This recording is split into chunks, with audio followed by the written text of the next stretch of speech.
Buen día traders, habla Nino Di Russo. Hoy es jueves 7 de septiembre del 2023, son las 5:02 a.m. en Chandler, Arizona, 9:02 a.m. en Buenos Aires. Falta 1 hora 28 minutos para la apertura de los mercados.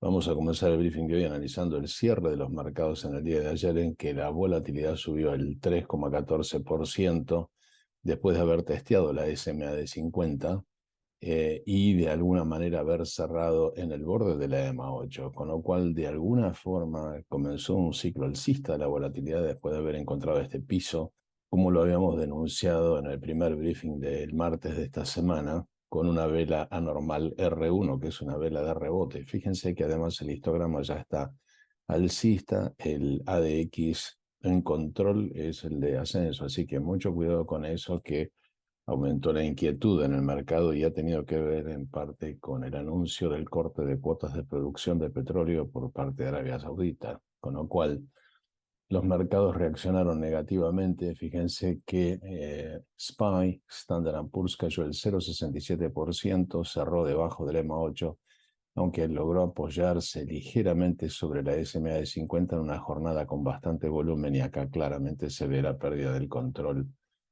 por parte de la DX del ascenso. En lo que se refiere al Nasdaq, el otro ETF importante de las 100 empresas tecnológicas, bajó el 0,88%, logró mantenerse arriba del EMA 8 después de haber hecho un pullback bastante importante en una jornada con volumen medio.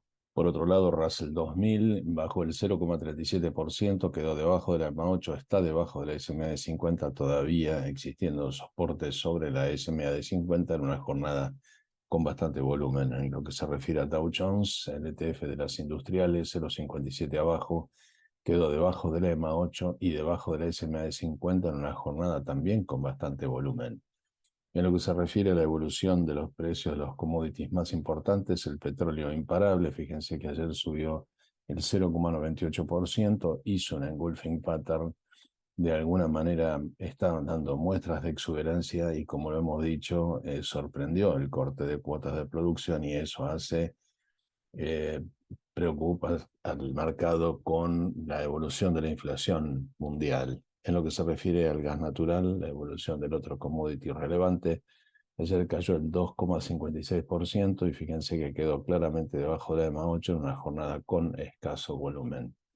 En lo que se refiere al impacto sobre el rendimiento de los bonos a 10 años, ayer vimos que continuó subiendo 0,52, y tiene que ver con esto que estoy diciendo, ¿no? Sobre, de alguna manera, la presión que existe sobre la inflación global cuando suben los commodities.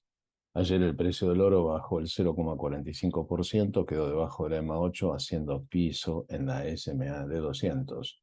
En lo que se refiere a la plata, el otro metal precioso relevante, 1,62 abajo, quedó debajo de la SMA de 200, de la de 50 y de la EMA 8.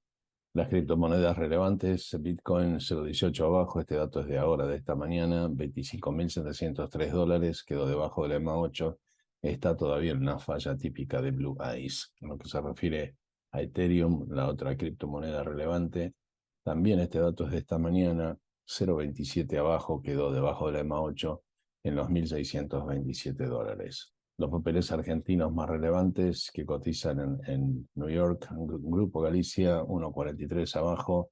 Fíjense que quedó sentada sobre la SMA de 50, por ahora fallando en la EMA 8.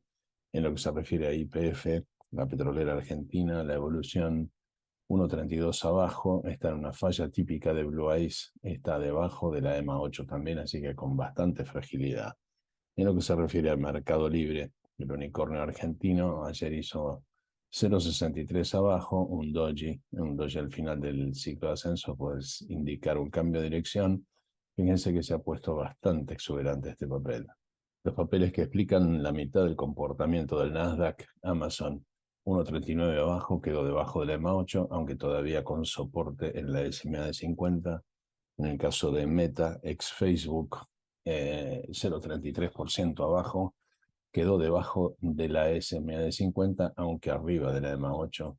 En el caso de Microsoft, el otro gigante del Nasdaq, 0,20 abajo, logró cerrar arriba de la SMA de 50 y de la EMA 8. En el caso de Netflix, el otro gigante del Nasdaq, la evolución fue del 0,65% abajo, quedando arriba de SMA 50 de EMA 8. Y fíjense que se viene el cruce de la EMA 8 a la SMA 50, lo cual configura un patrón alcista. En lo que se refiere a Google, 0,96 abajo y logró mantenerse en el soporte de la EMA 8. Finalmente tenemos Apple, que evolucionó ayer con el 3,58 abajo y fíjense que cerró debajo de la SMA de 50 y de la EMA 8. Bueno, se refiere a Tesla, el gigante de los autos eléctricos, ayer 1,78 abajo, logró mantenerse arriba de la EMA 8, aunque peinando por debajo de la SMA de 50, el riesgo es que falle y vuelva a caer. En lo que se refiere a Lucid, autos eléctricos de lujo, 2,54 abajo, quedó debajo de la EMA 8. En una jornada con volumen normal, el MACD todavía está en ascenso y el ADX en control sigue siendo el de descenso, así que atención con esto. En lo que se refiere a NIO, autos eléctricos de capital chino, 2,13 abajo, quedó debajo de la EMA 8, debajo de la SMA de 50, aunque por ahora sostenido en el soporte de la SMA de 200. En lo que se refiere a los ETFs que miramos habitualmente, tenemos a Soxele, el ETF apalancado 3-1 de los microchips, 2,41 abajo, logró establecerse entre la SMA de 50 y la EMA 8. El problema es que falle en la SMA de 50 y siga hacia abajo, con lo cual, para tener una mejor perspectiva, miremos el no apalancado. Y acá vemos que el no apalancado sí tiene soporte sobre la SMA de 50 y la EMA 8, con lo cual podría no tener serias consecuencias. En lo que se refiere a ARK, el ETF de innovación de Cathie Woods, 0,36% arriba, arriba de la EMA 8 y debajo de la SMA de 50. El ETF de las biotecnológicas LAU, 0,20% alcista, cerró arriba de la EMA 8, aunque todavía debajo de la SMA de 50. En el caso de Macy's, los department stores tan famosos, 1,5 abajo, y fíjense, como les había dicho, atención con el patrón de la letra H, y lo que está haciendo es un patrón de caída. No obstante, de a poco se está gestando un squeeze de mucha potencia. Por esta corrección, fíjense que el ADX ya está en 41 y puede calificar para el inicio de un relief rally, ya lo veremos. Los futuros esta mañana, en el caso de la volatilidad, muestran un 2,29% arriba, así que cuidado con el aumento de la volatilidad. Está debajo del Trendinator y del Volatility Stop, pero ya logró establecerse arriba de la EMA 3. Fíjense que el Commodity Channel Index nos muestra que inició el ciclo del ascenso. En lo que se refiere a T21-22, lo que hemos visto es claramente un pullback que de alguna manera empezó a poner al mercado nuevamente sobrevendido, así que se acerca la posibilidad de algún relief rally.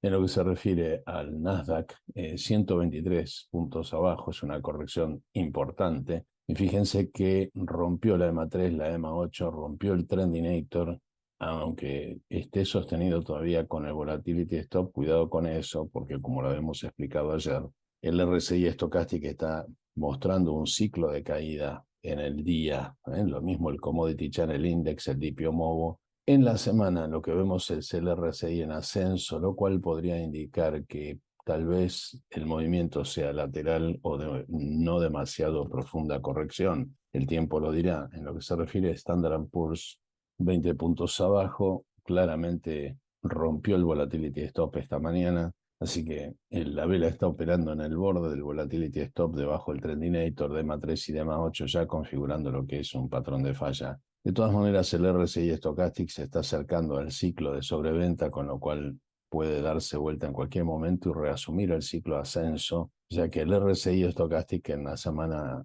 soporta esta condición. Además, existen soportes bastante importantes todavía para Standard & Poor's en el orden de los 4.420 puntos, así que probablemente si cae, cae hasta ahí. En lo que se refiere a Russell 2000, el futuro de las 2.000 empresas de capitalización media, 6 puntos abajo, quedó debajo del Trendinator del Volatility Stop en un ciclo de corrección conforme lo indica el RSI Stochastic. De todas maneras, en la semana estaría iniciando un ciclo nuevo, con lo cual acá probablemente, más allá que esté en un patrón de caída, probablemente no sea tan profundo y el movimiento sea más bien lateral.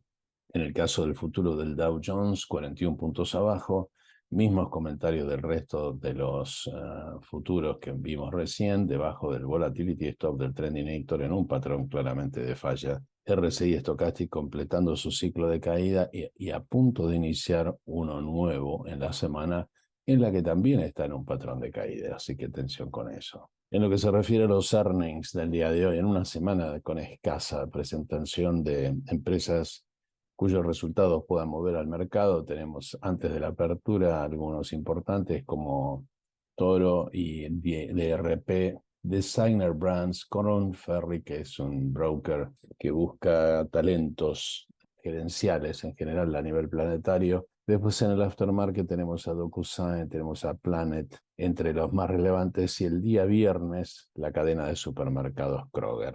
En lo que se refiere al calendario económico, no hay muchas novedades tampoco. Lo que tenemos, como siempre, en forma recurrente, el subsidio al desempleo, los inventarios de petróleo, que se presentan los jueves en lugar de los días miércoles debido al feriado del día lunes, y finalmente el Fed Balance Sheet de la Reserva Federal, que es acá donde uno puede ver qué movimientos se está haciendo para quitarle liquidez al mercado, por ejemplo, sacándose de encima papeles que recompró durante la pandemia. El viernes prácticamente no tenemos datos, salvo alguna información del conteo de pozos petrolíferos en operación. Para el aumento del precio del petróleo se vuelve sensible en esta semana. Esto es todo por hoy. Gracias por su atención. Los espero mañana en este mismo canal.